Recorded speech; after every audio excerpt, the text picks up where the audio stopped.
It is the end of another week of fighting here in Serbien, muss Sterbien.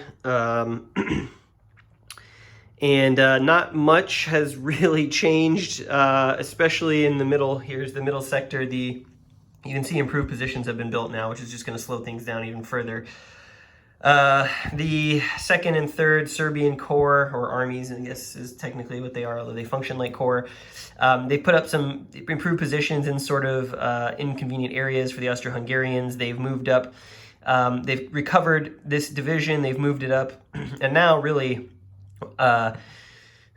this is basically going to be locked down probably for the rest of the game. I don't see a way for the Austro-Hungarians. They just don't have enough force to get through here. There's another infantry division that the Serbians have here who can either come reinforce one of these lines or can go down south. I'll get to that in a moment. Up here in Serbia, the Serbians did sort of put some pressure on against the Austro-Hungarians, trying to drive these guys back towards the Donau. There's actually some pretty intense combats back and forth with these. There's a division under here who's recovering, but they've been kind of going at it for a couple turns. He's basically trying to protect this recovering unit up here. A regiment actually did come across at this ferry. I don't know if you can see that. It's incredibly tiny, but these little white dots on the Donau, the Austro-Hungarians can actually cross there. And they tried to put this guy, they tried to flank this guy with an attack. It didn't work, and then this guy counterattacked and eliminated that regiment. So basically dominance up here. The Serbians may consider pulling this guy back and sending him somewhere more useful. This infantry division here actually came over the river during this last week and has now forced the Austro-Hungarians to build this improved position, otherwise risk getting flanked, but he can still move around, and that's going to be a big challenge for the 8th Corps, because the Austro-Hungarian 8th Corps has got himself basically fully surrounded here. He was a little too eager to get to the defense, and now because of the restrictions around movement with strategic objectives, he cannot get out of here. Oops. So we may be thinking about... Let me put this back. We may be thinking about the Austro-Hungarians actually abandoning their, the 5th Army abandoning their strategic objective. Now, the problem with that is that it gives, I think, 10 points to the Serbian player, and the Serbian player is not exactly hurting for points. Basically has scored another 6. The score now for the Serbians is, you can see 18. It would have been higher had the Austro-Hungarians in the south not gotten their advance going. But realistically, you know, giving them 10 more points, will the freedom for this army to be able to do something else really be able to claw those points back? I'm not sure. I'm not entirely sure. I'm going to have to think real hard about it on the next Austro-Hungarian turn. But this is pretty classic World War I. There's a whole bunch more improved positions available for both sides. I actually, I did make a mistake. During the second interphase, I should have made some IPs available to both sides, and I didn't. So I've added both of those to the pool. So I'm expecting there to just be a long line of trenches along this front here, assuming the Serbians can't push the Austro-Hungarians out pretty decisively. Really, the only good news for the Austro-Hungarians is down here with the 15th and 16th Corps. This mountain advance now has really gotten made quite a lot of progress. There was a lot of intense attacks and defense over the last couple turns here, really a lot of fighting. This unit here is right on the edge of being broken and combat ineffective, but did an incredible defense against sort of a pincer attack, and was able to hold this ground. And that, of course, let these brigades and then this infantry division, which moved in after recovering, they attacked the Sumadia 2. Excuse me. They attacked the Sumadia 2 division here. They ended up breaking it. That is now demoralized. It had to retreat through a zone of control, and it is not going to be combat effective for quite a while. So suddenly, even with these cavalry reinforcements here, you know, the Serbians down here in the Ozice region are looking real fragile and in a real dangerous spot, because now that this road, I'm going to move this so you can see, now that this road is open here, that's going to open up a lot of options for the 15th Corps to maybe, you know, potentially flank around and put some pressure here on the 3rd Serbian Corps, or 3rd Serbian Army, excuse me, where you can see that they've also got a division who is approaching combat ineffective. So there's going to need to be some rejiggering of forces for the Serbians here to try and prevent that. And really the only thing stopping the Austro-Hungarians from flying up there is the supply situation. The supply head for the 6th Army, there's one back here, but it's not able to trace through these high mountains. It's got to basically trace by road. And there's another supply head down here, which the Austro-Hungarians may consider moving back up to Vardlifa here, but that's the end of the road for that. But that will give the 15th Corps train the ability to move up and extend the supply for these units essentially up there. Now, that will sort of change the abilities of the 16th Corps, who are currently holding the Montenegrins at bay, and the Montenegrins have received some replacements during this interphase and allowed them to build some small regiments, which can't really do much from a combat perspective, but can definitely threaten supply lines and so forth. So the Austro-Hungarians might pull back here to rejigger their supply situation and find some defensible terrain in here so that the Montenegrins can't cause havoc. It's quite a puzzle down in this area, given all this nasty mountain stuff. They've also got to think about moving some of these units potentially back. They are going to get crushed if they stay in these positions, and obviously these are foothills, so they're kind of down low, being attacked from high ground.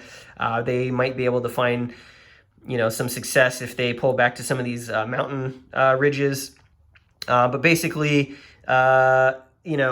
it's a lot of clear. They're being backed up against these open plains. Now, I don't think that the Austro-Hungarian supply will allow them to sort of like get out here, but it is possible if they can make a breakthrough that eventually the Austro-Hungarians could potentially grab this, which is big points on a turn. Although I still think that's a little bit unlikely. So a shifting successes all along here. This is just an absolute mess, and not a lot of fun to grind back and forth here, but some of the other stuff is okay. I will say, building on my earlier comments, is in the history of this particular conflict, the Serbian sort of victory, I guess you could call it, where they held the Austro-Hungarians off, was considered a miracle, or if not a miracle, at least a surprising success. And I can see why the designer, with the proficiency ratings, gave the Serbians the opportunity to repulse the attack. But I guess in the game, they don't feel like plucky upstarts who are, have found their way to victory through a combination of tactics and luck. They feel like an unstoppable juggernaut. And that doesn't really make sense with sort of the position at this time, at this period of history, that the Austro-Hungarians military had compared to its neighbors. So while it is achieving the desired results, it does feel a little bit in design like like I said, the Serbians are overpowered, which shouldn't be the case. And on top of that, the Austro-Hungarians don't have a lot of good reinforcements coming. You can see here on the turn track that, they've just got a really, besides this infantry division, which comes in 10 turns, 11 turns, it's just a lot of really crappy brigades, which aren't really going to swing the tide for the Austro-Hungarians. So they're in for a long game if I go the distance. And really what's keeping me interested right now is to see how far this push can go and what we can do down south. So onwards, we start the middle of September. We have had a rare stroke of good fortune for the Austro-Hungarians this turn in what was a very unexpected place. This stack here, other than the unit that was building this improved position and completed it this turn, was actually joined up with this infantry division and the regiment underneath it. They and this stack, who were together, did a prepared attack on this hex, which was just this Morava 2nd Division. That division, looks like we're getting a little camera glare there. That division was very close to breaking. And so the Austro-Hungarians threw a prepared attack with no intensity at it, just to see if they could make it fail its combat efficiency check. And it was low odds. It was like 3 to 4, something like that. It was below 1 to 1. And miraculously, the Austro-Hungarians rolled a 3, which was incredibly good. It added a +4 modifier to that combat efficiency check. And it also meant that with the size of the combat, it was a large combat because this infantry division here had actually moved in under reinforcement in the counter move phase to beef up the defense and hopefully protect it. That caused a retreat. Well, it caused a strength loss to this division here, and then it caused the Sumadia 1st Division to have to retreat twice, once for the combat result and then once again for failing its combat effectiveness check and going down to combat ineffective. So the Austro-Hungarians on the south line of sort of these trench lines have actually pushed a couple of Serbian infantry divisions off of this sort of rough plateau here, and that's this could be the anchor for a potential new offensive as this brigade comes in from the south to shore up this line. This unit is pretty healthy. There's a lot of strength points the Austro-Hungarians have here, so they can kind of go in any direction. They've got, they're kind of turning this flank. And what's more is that comes at a time when the Austro-Hungarians down south are fighting some pretty weak units as the Serbians sort of regroup and try and collect themselves. Now, a brigade did come back into the action here, and the Montenegrins have come up from the south, so it's not going to be as easy as it looks, but you know, you're starting to see a stretched out defense and some pressure here. And so, you know, hopefully the Austro-Hungarians can capitalize on this and maybe start rolling a little better more frequently. All right, we're continuing on. We're plugging away. You know, I thought maybe I would give up on this playthrough by this point, but I think there's still enough interesting stuff happening turn to turn that I'm still engaged by the game, despite my comments earlier. And it has just all gone horribly wrong for the Serbians for the most part in this last couple of turns, where they had some counterattacks where they had amazing odds and just rolled extremely terribly. And it has had some effects now in the area of the game where I said there would be no more movement. There's now suddenly some movement. So that just goes to show you that I still, despite having, you know, been playing this game for a couple weeks now, I'm 15 turns in, and I'm still kind of continually being surprised by what's happening. So we'll start down here in the south. We had an infantry division for the Serbians roll down from the north. They managed to knock off the Austro-Hungarian brigades that had taken up a position on top of this mountain, which was pretty huge because now the Austro-Hungarians find themselves in this sort of little valley in the same place that the Serbians recently found themselves in, which is under siege from these ridges, from higher ground, and surrounded on three sides, basically. This unit here has been defending pretty successfully. The Serbians just had a counterattack at the end of the last Austro-Hungarian turn that actually went pretty terribly for them. The Montenegrins here have taken some combat efficiency failures, and so they are now on the verge of breaking, which I don't know if the Austro-Hungarians are going to be able to push there. You know, this unit could potentially attack there, although they will be attacking up a mountain again. But this has kind of evolved into sort of a back and forth stalemate a little bit. You can see here that a strength reduction to a Austro-Hungarian brigade, and there's another brigade under there recovering. So units are kind of shuttling in and out of this sort of mini front here on both sides. Although I would say right now the Serbians have the upper hand of it because their cavalry division and this Limb brigade are suddenly going to find some positions now where they can continue the attack and continue the offensive. So the good news for the Austro-Hungarians here is they are going to score 2 points because this unit here, nope, he's not. This unit here, they're going to score 1, nope, not that unit either.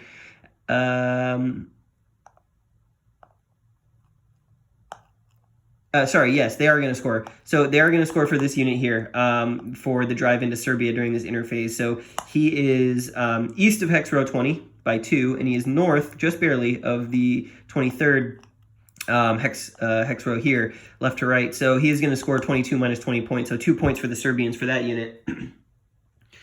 So that's one shining spot of that advance, which is nice for them, although they're still losing right now 24 points to 0, so I'm not sure it's going to make much of a difference. Ultimately, the Serbians still scoring 2 points a turn. As we move up into the central part of Serbia, a lot of stuff actually happening. So first of all, I couldn't have built a improved position here with this unit because he is on a mountainous terrain hex, so I removed that. This unit here from the Serbians has flanked around to the left, and the Austro-Hungarians doing everything they can to just kind of put stuff in his way. He actually, this regiment moved out from under this improved position marker and moved into this sort of river swamp hex here. This unit had a 4-to-1 advantage against this guy and could not force a retreat, and in fact didn't even force a reduction, and took actually a combat effectiveness hit itself. So trying to flank this unit, now this division's in a position where when these two stacks attack here next turn, there's going to be a 2-column shift left for isolation, for flanking, unless I can get a unit here, which is looking pretty tough. I might be able to get this unit in there, but probably not in time, still recovering. So we'll see how well these hold out. In general, the Serbians are trying to sort of envelop the northern end of this Austro-Hungarian line. Now, the same thing is happening down here on the southern end of this line, where the Austro-Hungarians have built a bunch of improved positions, and they're sort of working under now sort of that World War I strategy of gain ground, build some trenches, push again, gain ground, build some trenches. So you can see that they've got now a line of improved positions coming out here. They actually just won a combat out of this against this hex here, where they've pushed back this sort of weaker Serbian division. And they're going to try and build another improved position here and essentially just keep the march going. And so eventually at some point, one of these sides is going to have to capitulate with this sort of double envelopment or single envelopment on each side happening. This stack, you can see, took a strength reduction. And again, another area, another attack where the Serbians just had stuff go horribly wrong.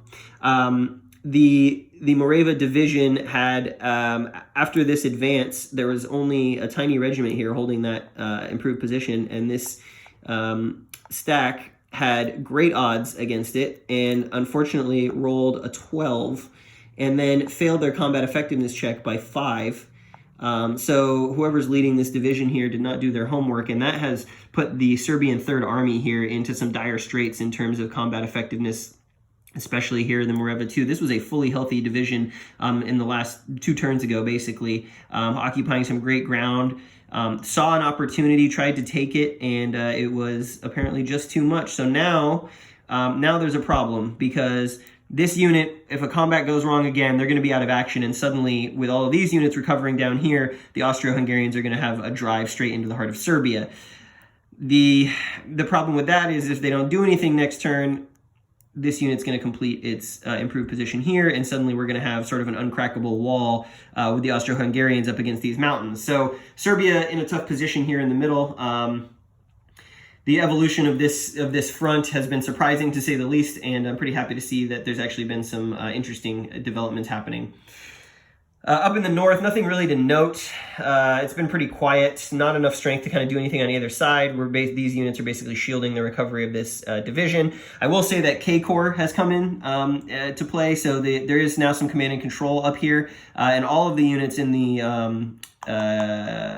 Army Group Sirmian Banat are now under this this K-Corps designation, and so they're going to be able to move and attack together, which could potentially start to push the Serbians back out of Sirmia. The other thing is we got an improved position built here in this town. I think that's legal. I will have to double check that. In the city here of Semlin, it looks like there's a lot of units here. There's actually just a couple of, this is the naval base for the river fleet, and they've got to stay there. So there's actually not a ton of strength here, but the Austro-Hungarians were potentially thinking about, hey, could we cross the river and score some points on this last turn? I mean, this would have been a whopping 9 points if they had done it. So the Serbians had to move in some garrison units from the associated fortresses around here and just kind of prevent that from happening. And Morava 1 is keeping an eye on that. So potentially some pushback up at the north. Definitely some pushback here in the center of Serbia, and a tight situation down south means that the Austro-Hungarians find themselves in a better position than they started this sequence this week with, and so all credit to them for seeing a plan and an opportunity and executing on it. Who knows what the next week, the final week of September, will bring. Hopefully some interesting developments, and we will get going with that right now. And that is, in fact, that last week of September is actually going to be the last week that the Sava River waterline is going to be low, which means after this next interphase coming up, the river fleets will be active again. So that should be pretty fun, although there is a scheduled Russian naval mission coming, which could do some damage to those ships. So some of the chrome coming into play as we get into sort of the second half of the game, and I am going to continue on. One more correction, and I'm finding I'm having to do this a lot because this game has so much sort of fiddly minutia in it, and that is that when this unit retreated off the line to try and block the outflank by this division, could not have actually done that because of the restrictions on moving towards strategic objectives. You can only go forward. So that whole combat was resolved. I can't really remember what happened specifically and what was rolled, and so in order to fix that, I basically said that on the Austro-Hungarians' last turn, they decided to finally abandon the strategic plan to get down in here, and the closest unit was 4 hexes away, so that was 10 points to the Serbians for abandoning that would have freed them up to move however they wanted off the line to stop the outflank, which they had to do. They couldn't just leave this flank unexposed. This unit would have got around, displaced these core trains that would have put this entire army out of supply. So it was a necessary move, and unfortunately I didn't catch that when it was happening. A lot to sort of concentrate on in this game. So anyways, the upshot is the strategic plan by the 5th Army has been abandoned. The Serbians scored 10 more points. They are now up to 34, which seems insurmountable given the way the game is moving. But it has allowed these units to kind of swing back and defend this counterattack. So that's where we stand. I just wanted to clear that up. Well, we've made it to the end of September in Serbia, and I think ultimately I'm going to call it there because it does feel a bit just kind of like banging my head against the wall with the Austro-Hungarians at this particular point. The Uzice group has recovered enough and has put basically all of these units into recovery mode. You can see here, if they're not in recovery mode, they're just about to be. So there's probably not going to be many further advances anytime soon here, and obviously this is really the only source of Austro-Hungarian points, and they've been pushed out of those positions, so they're not scoring anything in this interphase. The Montenegrins have kind of regrouped and essentially stopped the 16th Corps from going anywhere, so they've kind of locked it down. Up here, it has been, now that the infantry, the world's superpower infantry divisions that the Serbians have, they've pushed back this flank. In fact, the entire 8th Corps is combat ineffective right now. This one basically here just as the defense can't do anything because he's combat ineffective. This one has been, these two units have been pushed all the way back along with the supply, the core train supply unit all the way back over there. So basically next turn the Serbians mop this guy up, and then suddenly they've surrounded the 13th Corps down here, who can't get any traction going, can't get any attacks that are going to be powerful enough to dislodge the Serbians given all the disadvantages they face in combat. So that this is going to end pretty badly here in the next couple of turns. It's kind of a foregone conclusion. K Corps has kind of organized, but the Serbians have just kind of wisely backed off and are protecting the river so that the fleets can't join up together. And even if they could, there's not enough strength here to take on one of these, let alone both of these units. So they're kind of outnumbered there. It's going to be another 2 turns until a reinforcement unit shows up. It's a single brigade. It's not really going to make the difference. So that is it. We're going to call it. The Serbians have almost 40 points. They have 38 points. They're about to score another 2. So, I mean, ultimately, the Austro-Hungarians, there's just not enough time left in the game for them to score the kind of points they need, nor are they going to get the manpower required to be able to do that. So this is where we're going to end. I would say a dominating Serbian victory, just absolutely crushing. Now, I, of course, am not going to tell you that I'm the best player at this system since this is my first game. I did find it a little bit hard to play well, and certainly the more I played it, I felt like the worse I was getting, I guess. Maybe there were some moves in the open that I could have done, but that for the Austro-Hungarians, I would have put them in a better position at this point in the game. But ultimately, I think the way the game's math works out, it's kind of futile anyways. So, I guess this is a good point to give my final thoughts. So I'm really torn here. On the one hand, I really want to like this game. I think it's doing some interesting things. I think World War I at sort of this operational level is, especially this, like a World War I front that is not really gamed a lot, is actually quite fascinating. The combat resolution, the fact that units basically have sort of like 2 different statuses they can be under. They can be reduced or full strength, and that affects their values, but then they can also have combat effectiveness levels, right, which is tracked on the army displays. And that's kind of really interesting because, you will get into situations where you might not get great odds advantages, but you do want to make an attack because they're lower on the combat effectiveness level, the unit you're attacking, and they will be more likely to break after the combat, assuming you don't roll 12s. And so you can kind of push them away without necessarily causing casualties to kind of exploit a position. I think the problem, let's start with the things I like. So, I really like the combat system, what it's trying to do. I think it is a little clumsy and fiddly. It doesn't play super fast, but it's interesting. It's an interesting sort of model. along with the size of the combat determining how likely it is you take strength reductions. That's interesting. I like the sort of I like the idea of the army displays and sort of the areas of attachment and sort of the functionality around that. Although in practice, in this game, the Austro-Hungarians ultimately it doesn't.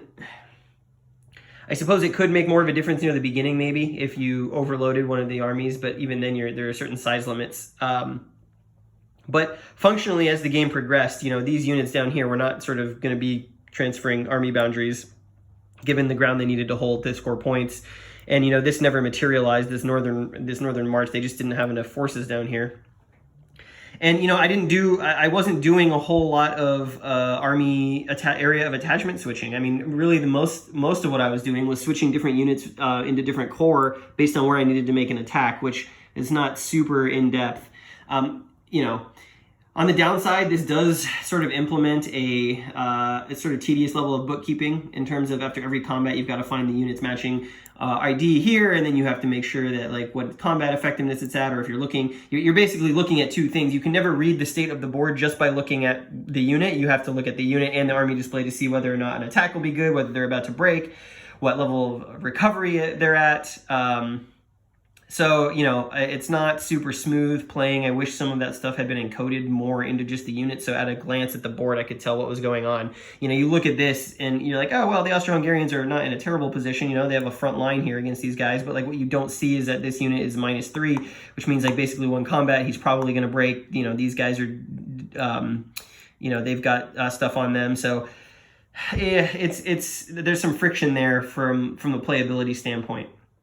I like other things about it too. I like the map. I like the map art. I like the topic. I think it's really interesting. I like some of the chrome, although not all of it. And I think ultimately there's more that I don't like. So coming to that stuff. So first of all, I think the play balance is way out of whack. I think as a simulation, I think this game sort of achieves what it's setting out to do, which is show how the Serbians, stymied the Austro-Hungarians basically at every turn in this invasion. But I'm not necessarily convinced that the model is correct, even though the outcome might get the desired outcome. I'm just not sure that the model is correct in terms of how we get there. And that's, I guess, has a lot to do with the way the units and armies are structured. So the Serbian army has, in my opinion, way too many advantages in this game.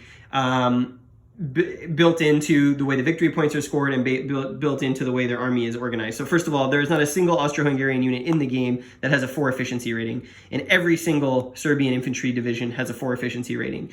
Playing this game would make it seem like the Serbian and Montenegrins have one of Europe's most effective and deadly armies in 1914 against Europe's third largest essentially country at the time.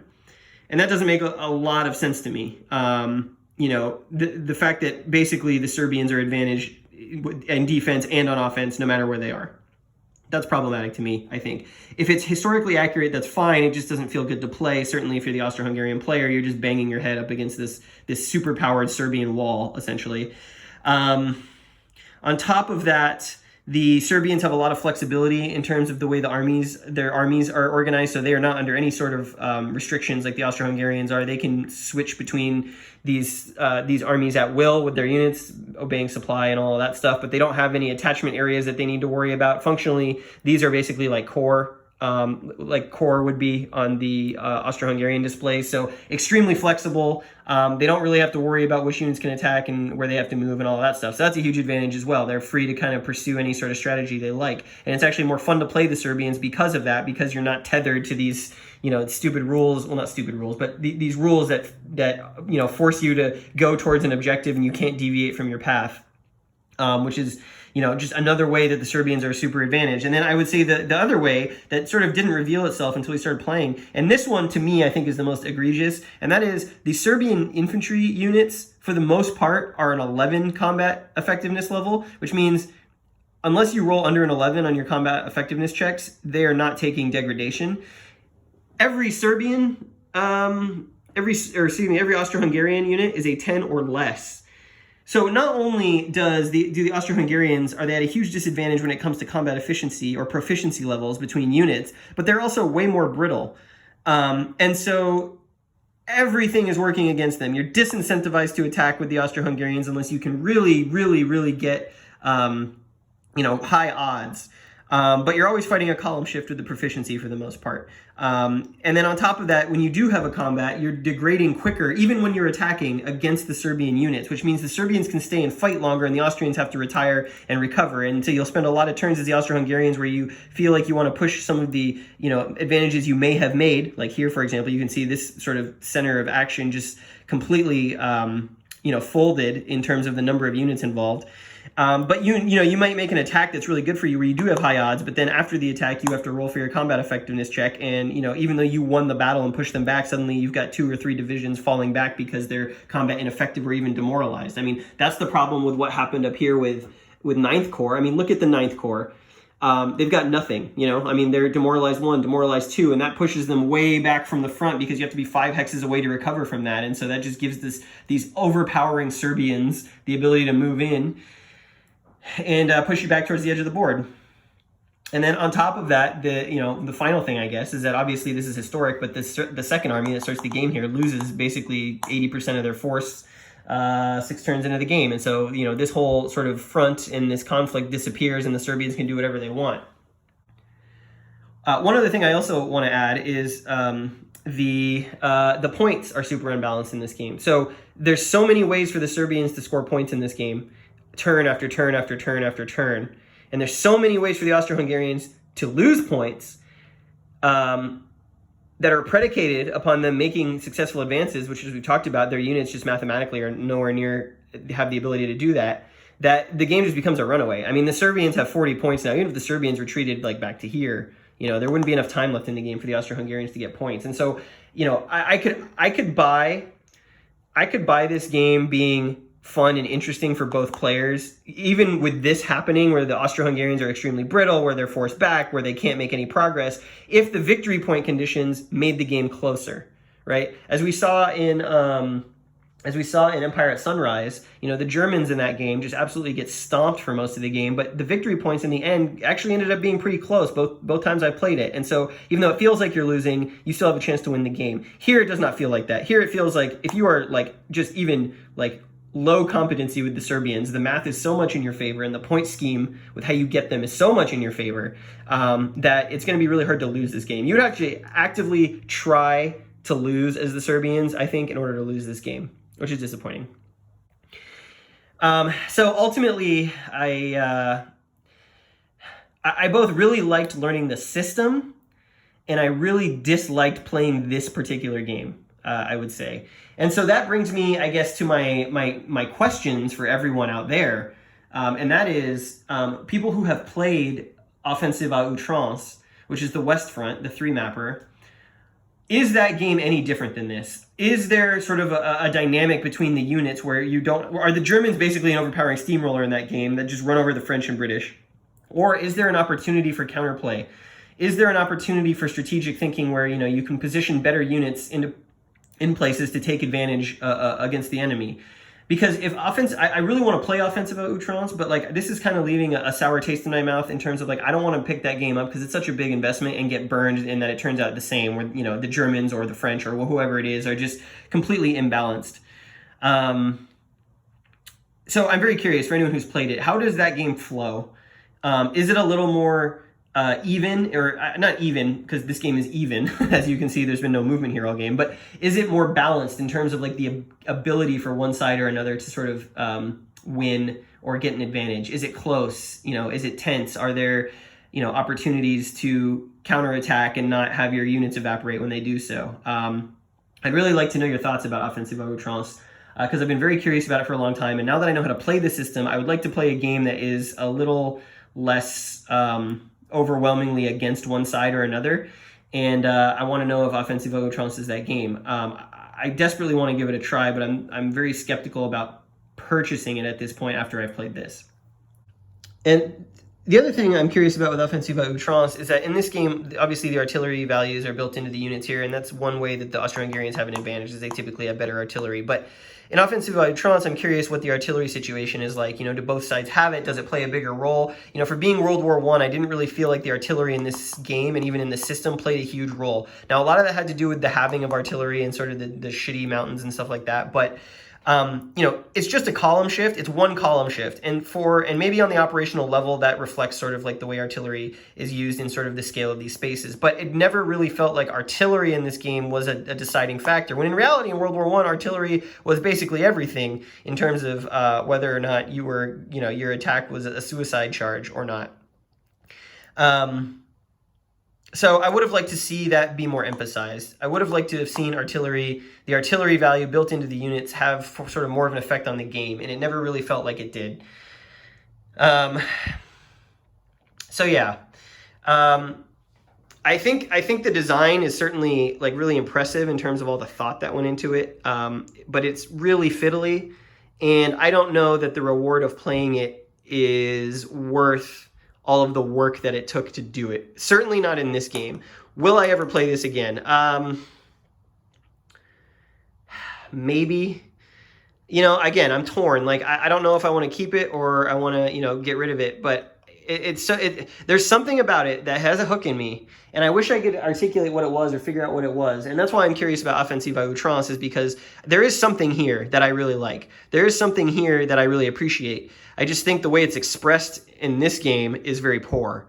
And I am hoping, you know, I know a lot of people love Twilight in the East, which was actually the first game in this system, although now sort of, I mean, the rules to that game are slightly different, but it is the same kind of core skeleton of the system. And I know a lot of people like that game.